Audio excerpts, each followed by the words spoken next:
जितने भी लोग मेरी वीडियो देख रहे हैं सभी को नमस्ते। आज आप सबके साथ मैं दो ऐसे इंसिडेंट शेयर करने वाली हूँ जिन्होंने साल की शुरुआत में मुझे डिस्टर्ब भी कर दिया है, लेकिन उसके साथ साथ बहुत बड़ी बड़ी चीज़ें भी सिखा दी है। तो बिना ज़्यादा टाइम वेस्ट किए स्टार्ट करते हैं। तो पहला इंसिडेंट है चित्तौड़गढ़ का। 30 जनवरी 2025 को मैं अपने पेरेंट्स और अपने जीजू के साथ चित्तौड़गढ़ में थी और हम लोग वहाँ पे फोर्ट घूम के वापस आ रहे थे। हमारी ट्रेन थी चित्तौड़गढ़ रेलवे स्टेशन से दिल्ली के लिए। तो हम लोग जैसे ही रेलवे स्टेशन की पार्किंग में पहुंचते हैं, हम गाड़ी से अपना सामान निकाल रहे होते हैं और वहाँ पे हम देखते हैं कुछ 7-8 फीट के डिस्टेंस पे एक आदमी जिसने बहुत ज़्यादा शराब पी रखी है और बहुत ज़्यादा गुस्से में वो एक लड़की पे चिल्ला रहा होता है। जो ये आदमी था इसकी उम्र होगी लगभग 26-27 साल की, और जिस लड़की पे ये चिल्ला रहा था वो लड़की देखने में कुछ 18-19 साल की लग रही थी और उसने अपने हाथ में एक छोटे से बेबी को पकड़ के रखा था जो 8-9 महीने का होगा शायद। तो ये आदमी उस लड़की पे चिल्ला रहा है जो उस बच्चे की माँ थी, और देखने में ऐसे लग रहा था कि जैसे बंजारे टाइप के लोग होते हैं ना, जो छोटा मोटा काम करके अपना रोजी रोटी कमाते हैं, ये उस तरीके के लोग लग रहे थे।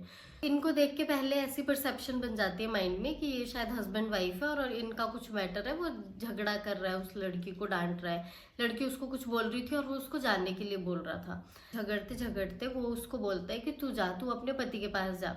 फिर वहां पे ये चीज समझ आती है कि ये इसका हस्बैंड तो नहीं था, बट फिर भी वो आदमी इतना ज्यादा अग्रेशन में लग रहा होता है कि मुझे लगता है कि कहीं वो उस पर हाथ ना उठा दे। और मैं अपने मन ही मन में ये सोच रही होती हूँ कि रोकना चाहिए नहीं रोकना चाहिए, क्योंकि वहां पे बहुत सारी पब्लिक थी और हमारे लिए ना वो जगह बिल्कुल नहीं थी। हम कभी वहां पे नहीं गए थे, तो अगर रोक भी देते तो ये सब चल रहा था कि पता नहीं क्राउड इधर उधर के लोग क्या रिएक्ट करेंगे, कहीं हमें ना कुछ बोलने लग जाए।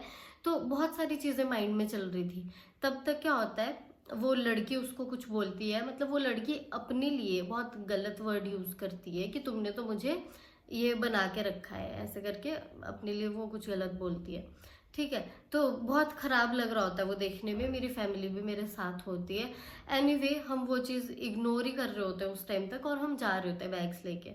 जैसे हम लोग बैग उठा के आगे निकलते हैं, वो लड़का उस लड़की को जोर से यहाँ पे धक्का मारता है, ऐसे पुश करता है उसको पीछे, और वो 4-5 कदम पीछे हटती है और वो गुस्से में उसके नजदीक जाता है और उसके मुंह पे जोर से एक थप्पड़ मार देता है। और ये देख के मैं एकदम से ऐसे शॉक्ड हो जाती हूँ और मैं अभी ना सोच ही रही होती हूँ दिमाग में, क्योंकि मुझे ऐसा लग रहा था कि रोकना चाहिए नहीं रोकना चाहिए। मतलब मैं चाह रही थी रोकना, बट मेरी हिम्मत नहीं हो रही थी क्योंकि अनजान जगह थी। एनीवे हम लोग कुछ बोल तो नहीं पाते वहां पे, बट वो लड़की पे जब थप्पड़ पड़ता है ना, वो लड़की मुझे देख रही होती है और मैं उसको देख रही होती हूँ, क्योंकि उस मोमेंट पे मुझे ऐसा लगता है देख के कि वो जो लड़की है ना, उसकी सेल्फ रिस्पेक्ट में बहुत ज़्यादा नीचे गई होगी, उस टाइम पे बहुत हर्ट हुई होगी, क्योंकि इतनी पब्लिक के बीच बीच वो आदमी उसको जोर से थप्पड़ मार देता है और वो लड़की कुछ कर नहीं पा रही होती है।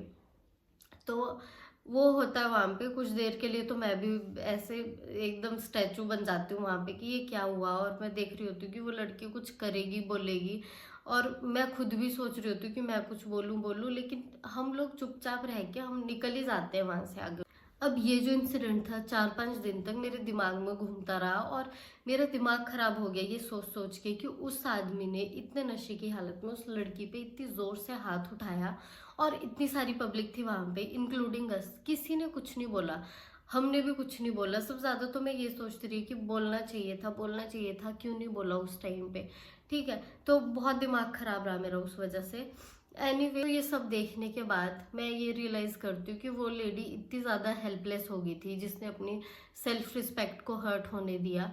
क्योंकि जब कोई लड़की, कोई औरत अपनी मर्यादाओं को क्रॉस करती है तो दुनिया उसको एक्सप्लॉइट करती है, और एक्सप्लॉइट भी सबसे पहले वो आदमी करता है जिसके लिए उसने अपनी लिमिट्स को क्रॉस किया था। तो वो मैरिड थी किसी और के साथ, एनीवे वो तो उनका पर्सनल मैटर है, बट था वो गलत चीज़ ही थी।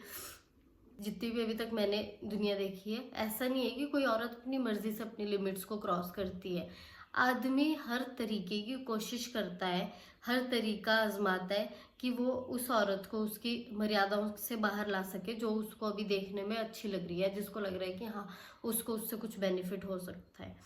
आदमी क्या करते हैं, हर तरीके की तारीफ करेंगे कि आप तो बहुत खूबसूरत हो, आप तो बहुत महान हो, आपसे अच्छा तो कोई इंसान ही नहीं है दुनिया में, और अभी जिस आप स्थिति में हो ये तो बहुत ख़राब स्थिति है, मैं तो आपको इससे बहुत अच्छा अच्छा प्रोवाइड करवा सकता हूँ, या फिर आपको ये सब बोलेंगे, या फिर आपको गिफ्ट्स ऑफर करेंगे, आपको कुछ ना कुछ फेवर ऑफर करेंगे, फेवर करेंगे ज़बरदस्ती। आपको फेवर लेना भी नहीं हो उस इंसान से, फिर भी ज़बरदस्ती आप पे फेवर करने की कोशिश करेंगे, ठीक है, ताकि बस वो बस जगह बना ले अपनी आपकी लाइफ में कहीं ना कहीं, ठीक है, चाहे जैसी मर्जी जगह है वो जगह बना ले। और ये सब भी अलग है। फिर एक वो भी है कि हाँ, सिंपैथी भी लेने की कोशिश करेंगे, कि अपनी कोई दुख भरी ट्रेजिक सी स्टोरी सुनाते रहेंगे और आपके साथ इमोशनली एक कनेक्शन बनाने की कोशिश करेंगे सिंपैथी के बेस पे। एक औरत के लिए बहुत ज़रूरी है कि वो किसी को भी अपनी बाउंड्रीज के आसपास भी ना भटकने दे।